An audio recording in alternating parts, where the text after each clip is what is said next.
He expressed admiration for China's development and modernization. It's mind-blowing. It's fantastic. He praised President Xi Jinping for his contributions to China and the world. It's quite clear that he takes it seriously, that he understands that it is an important job, not just for China, but for the global South and for humanity. He also expressed hope for pushing Grenada-China relations to new heights.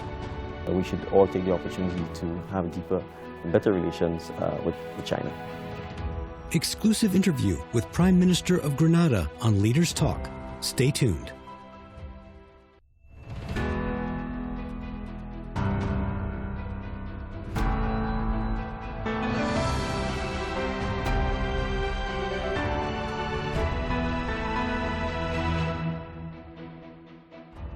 Hello and welcome to Leaders Talk, where we meet leaders, thinkers, and trailblazers. I'm So Yun. Our guest today is Dickon Mitchell, Prime Minister of Grenada.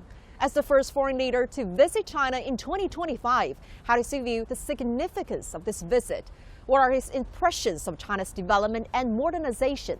This visit also marks the 20th anniversary of the resumption of diplomatic relations between China and Grenada. So what are his expectations does Prime Minister Mitchell have for the future of the bilateral tie? Let's find all these answers together in this dialogue with him. Prime Minister Mitchell, thank you for joining us on Leaders Talk. You are the first head of government to visit China in 2025. So what significance do you hold for this trip in terms of enhancing the bilateral relations, and what outcome do you hope to achieve? Well, thank you for having me on the program. It's a pleasure to be here in China, and I want to start by taking the opportunity to wish everyone a happy new Chinese New Year. I think it's the year of the snake. Yes, you're right. That's correct. So I'm happy to get the opportunity to witness a little bit of the festivities. We're marking our 20th anniversary, coincidentally, on the 20th of January. Right. And so it's obviously quite a significant milestone in our bilateral relationship. And so this visit is to commemorate this. I'm also fortunate to be the first head of government, as you said, to be visiting China at the start of the calendar year. We have, in fact, this afternoon signed 13 bilateral agreements between the government of Grenada and the government of China. And it's, I think, for the friendliness, the pleasantness, and the great partnership that Grenada and China has developed over the last 20 years. Actually, this time, you have brought a special pin featuring the flags of both countries alongside the number 20. Yes. And I heard that you're distributing those pins everywhere you go as special gifts. So maybe that means this milestone event holds special significance to you. Absolutely, it does. I think the 20th anniversary shows how far that seed that was planted in 2005 has blossomed into a tree. That is bearing fruits both for the citizens of Grenada and the citizens of China.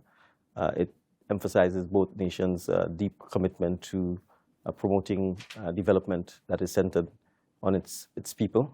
Grenada has benefited significantly from the diplomatic and political relations with China, whether it's in the field of infrastructure, healthcare, agriculture, people-to-people cultural exchanges. So for us, we thought it very important that we actually visit China to demonstrate our commitment and our gratitude for the excellent relations that we've had over the last 20 years. And we thought this little token is just a way of saying thank you to many of the citizens that we meet while we're in China, who've been very gracious in hosting us, whether it's at the Great Wall of China or the Forbidden City or at the Museum of the Communist Party. Grenada, located at the southernmost tip of the Windward Islands in the eastern Caribbean Sea, is renowned for its lush tropical landscapes and vibrant island charm. Famous for its abundance of spices, particularly nutmeg, as well as a variety of tropical fruits, Grenada has earned the nickname Spice Island of the Caribbean.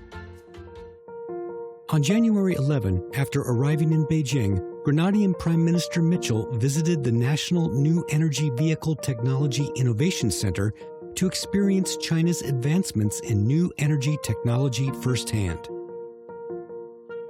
very, very impressive. I'll ask the ambassador to buy me.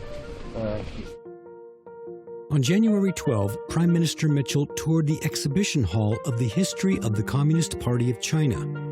He watched an immersive historical film about the Long March and drove a high-speed train in a simulator.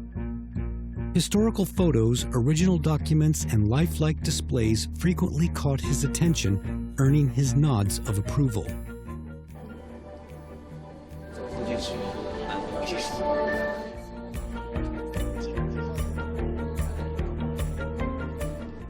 I learned a lot. The Communist Party is a significant role in the development of China.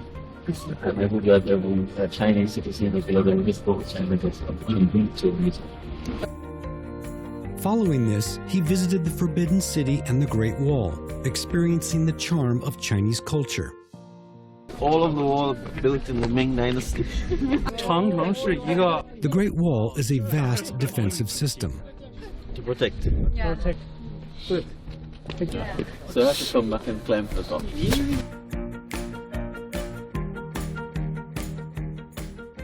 You're now only halfway through your China trip, but you had already had quite an adventure here in Beijing.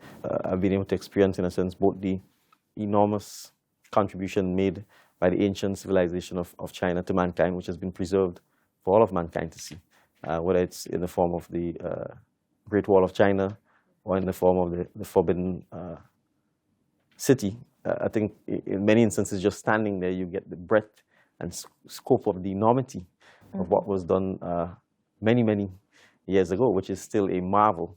It looks like you're into those NEVs and asking Mr. about to buy one for you. Yes, I think, China has demonstrated, particularly in the field of electric vehicles, tremendous advances in that field. There's no doubt that it is the #1 producer of electric vehicles. We live in a small island developing state, and for us in the Caribbean, and in particular for Grenada, we are keen to electrify the transportation system because it gives us an opportunity to revolutionize public transportation in Grenada. It's one of the challenges that we face. While being here, I thought it useful to make use of the opportunity to go look at what has been actually done.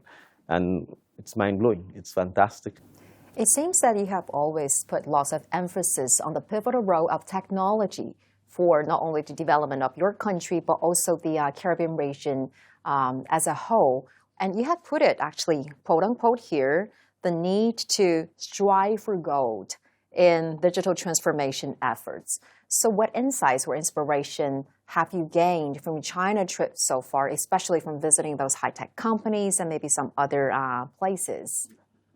A couple of insights. I think one, the heavy emphasis on research and development is key because if you're not researching, if you're not developing, then you will not find the solutions that could help to drive the economic transformation that is taking place. Two, how we use digitization and technology to improve the lives of people.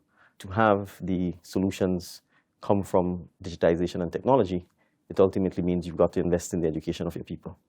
And we know for sure that is critical here in China, and it has led to many of the successes that you have. And you also visited the Museum of the Communist Party of China, and you have referred to the tour as a very inspirational one. So what lessons did you draw from that trip, especially in terms of maybe the help and the inspiration from governing the country of CPC?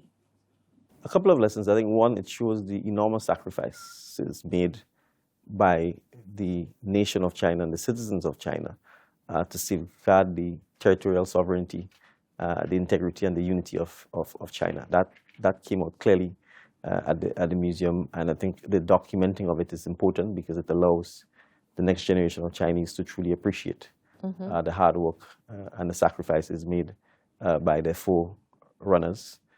Second, there's a very inspirational quote: each generation having its own responsibility to carry out its task to the best of its ability and to the end, so that the next generation can do so.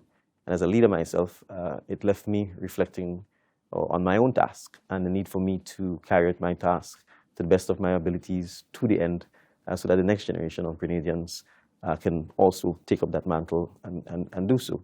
So it was quite a wonderful experience. And you yourself even experienced some of those technologies in the museum, the high-speed rail simulator, and you look really excited when you experience. How does it feel, operating a high-speed rail? Is it like similar to driving a car? It's more exhilarating than driving a car.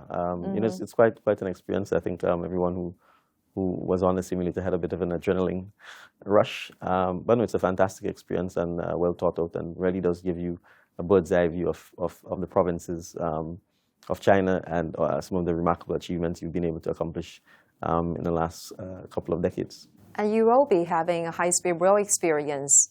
Do you look forward to that? Absolutely, I do. And it's an opportunity to see more of China, doing so in a manner that also demonstrates the success of China by the high-speed rail as a means of transportation. So I certainly look forward to it. And earlier today, you met with Chinese President Xi Jinping, and both sides had in-depth exchanges on some of the issues concerning bilateral relations and the global development as well. So what were your major takeaways from your meeting with President Xi? I think the major takeaway on a bilateral level, we believe it's now 20 years. I think we have both proven to each other our mutual respect, our trust, our confidence, and our practical cooperation. So we think on a political level, there's significant need for greater exchanges amongst all of our major political institutions, from government, the parliament, political parties, so that we can deepen our people's understanding of our respect for each other, our partnership, our friendship, and how we can continue cooperating on areas that are of common development interest to us. Second, on a multilateral level, there are an enormous array of challenges facing the world. And we need to ensure that we have calm, considered and thoughtful, empathetic leadership that is promoting the well-being of developing community, the South community, and that is promoting peace, friendliness, dialogue, to address many of the challenges that we face. And many of the initiatives that he has espoused, be it the Global Development Initiative, the Global Security Initiative, the Global Civilization Initiative, are initiatives that Grenada support. And we want other members of the international community, particularly in the South, to support, because we really view them as principles and an international architecture that we can work with to help address many of the challenges that we face in the world today. He's obviously been very deliberate in articulating some of the initiatives that we've just spoken about. I think because he recognized that as a leader of a global power, it is important to articulate his vision, articulate a shared vision for humanity. So how do you understand its significance in maintaining world peace and promoting global prosperity? We cannot go back to the days of isolation, of unilateral sanctions, of bullying, of only the strong can take what they want. If that happens, we will have instability, we will have wars, we will have famine, and we will have retardation rather than growth. Because we understand that as developing nations, if we don't have peace, if we don't have security, we will not have development. And most importantly, our people's way of lives will not be improved. When you look at the principles espoused by President Xi Jinping, they fall squarely within that framework. And we know that China has played a leading role in trying to assist countries in resolving the challenges, in addressing some of the hotspots. And we need that kind of leadership, not the reverse, not high-handedness, not unilateralism. And we need the support of the UN to strengthen the UN agencies to make them better able to address some of those issues, not withdrawing from the UN or withdrawing from international multilateral organizations or pacts. So we really do believe the initiative is critical. We support it, and we hope that other countries will continue to do so. Well, in terms of the bilateral relations, President Xi also said in terms of creating new highlights of new prospects of cooperation, especially in areas such as new energy, green, low-carbon initiatives, and digital economy. So what is your vision in opening up the new prospects of cooperation between our two countries? Well, I'm very excited about those areas. I think, for a small island developing state like Grenada, our landmass is quite small, but our maritime and marine environment is quite large. So initiatives such as cooperation in the blue economy, initiatives such as cooperation in digitization, are critical, because we think just the use of technology is an opportunity for us to improve the governance of the country. We see those initiatives, such as our Memorandum of Understanding to address the blue economy, digitization, technology, as crucial to helping take our bilateral relations to the next level. We should all take the opportunity to have deeper and better relations with China. Actually, this is the very first in-person meeting with President Xi. So how do you view him as a leader, and how do you understand his political philosophy? Well, I've had the opportunity to read some of his texts that he's written on the governance of China. I think first what strikes me is the fact that he has a clear vision and a long-term vision, that he appreciates that you have to constantly tweak and improve the governance systems, that you have to keep an open mind, that you have to be accountable to the people. That's, in a sense, one of the first things that jumps out at me. I think second, he has a very calm personality.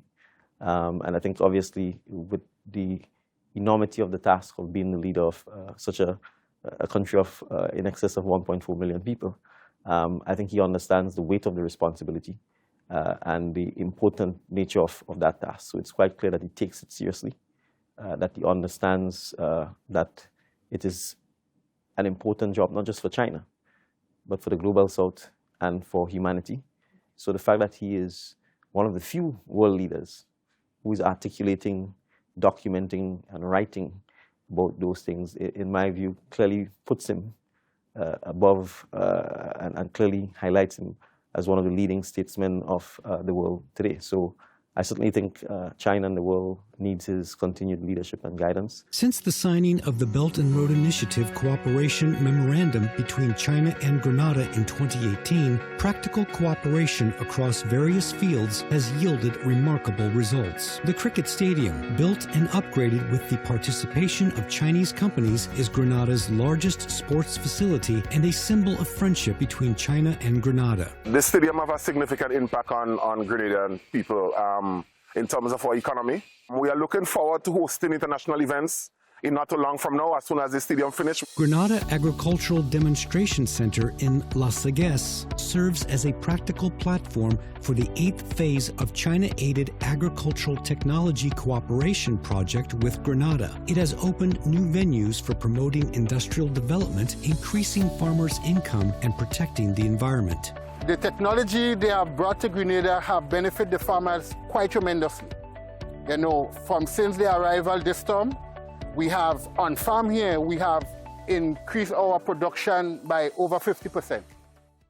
Grenada joined China's Belt and Road Initiative in 2018. According to what you have observed, Mr. Prime Minister, what do you believe are the overarching changes brought by China's Belt and Road Initiative?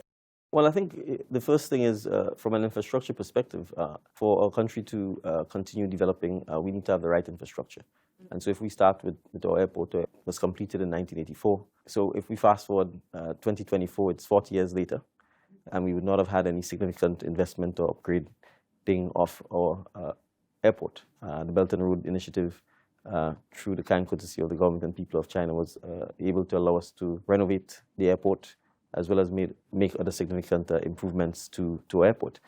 If you don't have an international airport, you're essentially isolated from the rest of the world. We rely on tourism a lot, and therefore naturally having an international airport that can facilitate our tourist product is absolutely vital and critical. Mr. Prime Minister, the cornerstone of this bilateral relation is the One China principle. So what is your understanding of the One China principle, and what is the plan of your government to uphold it? Well, we've been both in deed and in words supporting and advocating for the One China principle, and I think the One China principle, I think, is on the right side of history. It's on the right side of the obvious political and diplomatic trend that has taken place over the last several decades. And I think particularly from a historical perspective, but also from a practical and a modern example, I think China has clearly demonstrated its One China, Two Systems principle work. You have Hong Kong, you have Macau as clear examples. So it's not a theoretical principle, it's a practical principle that I think the world can judge by itself. There are countries within our hemisphere that do not currently subscribe to that principle, but we believe with time, with peaceful dialogue, with discussions, that the opportunity is welcome for them to revisit. Prime Minister Mitchell, ever since taking office, you've been very active both at home and on the international arena in leading the conversation on climate resilience. And you have put it and described your country as a living lab on the front lines of global challenges. And as we know, that Grenada has suffered devastating impact from the hurricanes. So what are some of the key messages do you want to convey to the international community, especially in terms of the urgency of climate resilience? We are on one planet. So it may be Grenada today, it will be other countries tomorrow. And the size of the country ultimately will not matter. And I think as we sit here, we see what's happening in California with the wildfires. We are saying it is one planet, that the challenges posed, or the climate challenge, is a challenge for the planet. And it is something that we must collectively address through partnership. So when we talk about climate justice, we are not trying to guilt trip anyone. We are not trying to make anyone feel bad. We are saying we are a lab on the living front line. We are experiencing this daily. We are experiencing it yearly. We are doing so with devastating consequence. Prime Minister Mitchell, maybe you have also noticed that there have been growing concerns about the return or the rebirth of Monroe Doctrine, especially in the wake of U.S. President-elect Donald Trump's refusal to rule out the use of force regarding the Panama Canal, as well as the threats to rename the Gulf of Mexico to the Gulf of America. Are you concerned about these latest developments, and how do you think the Caribbean countries, what should they do to better safeguard their sovereignty as well as security? Well, I think multilateralism is going to be absolutely vital more than ever in this era. And the need for diplomacy, advocacy, for dialogue, for sitting down and speaking in a manner that's responsible, that encourages stability, that encourages peace, and that encourages people-centered development first, rather than power, unilateralism, bullying, or egotistical governance is going to be absolutely critical. Panama is essentially part of the Caribbean and Latin America. We obviously will support the sovereignty of Panama. History has already told us what will happen. We emerged out of World War I and World War II precisely because of that lack of respect for the sovereignty of countries, because of the lack of respect for international rules, the lack of respect for international law. If we choose to go back there, we will simply be plunging humanity back into a dark era. We, however, are optimistic and confident that there is enough of us in the world, and particularly in the global south, who understand that, and so who will spend all our time, efforts advocating for the use of multilateral institutions, the use of dialogue, the use of diplomacy to address the challenges that we face.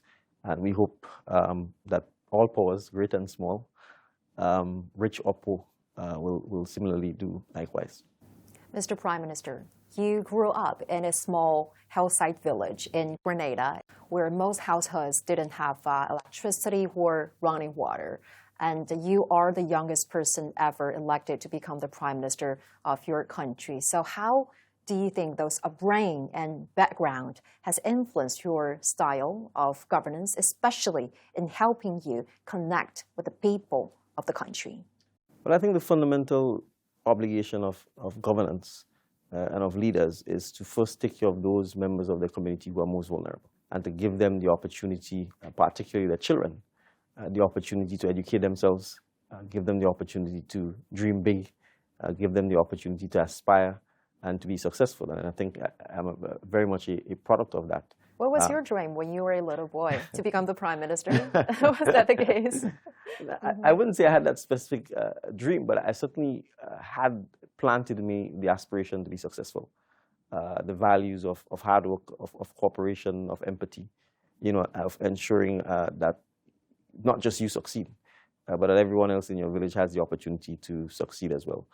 So for me, people-centered development is key to how I see governance, and I think we have a brilliant example of this in China, China's ability to bring hundreds of millions of people out of poverty is a tremendous success story, perhaps a success story that has never prior happened in the history of mankind.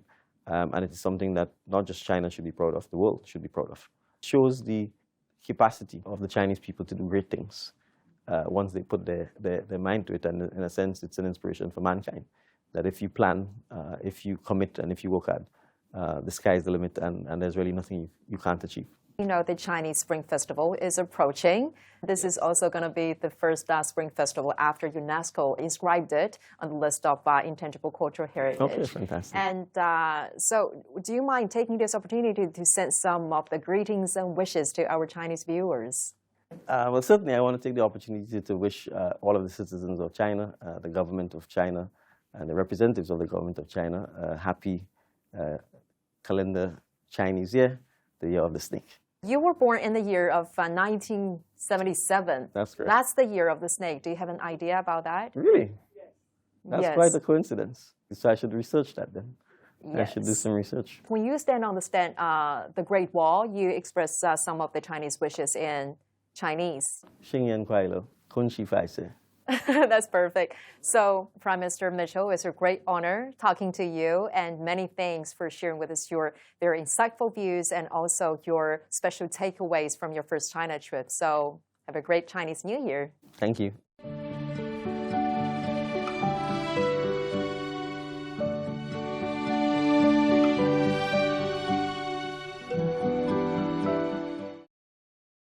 During the interview, Prime Minister Mitchell described what he saw in China during his trip as mind-blowing. He recognized China's remarkable achievements as source of valuable experience and example for the international community.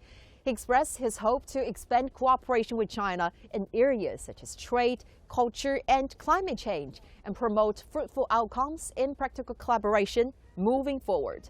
With that, we're going to wrap up this edition of Leaders Talk. I'm Zoe reporting from Beijing. Thank you for watching, and see you next time.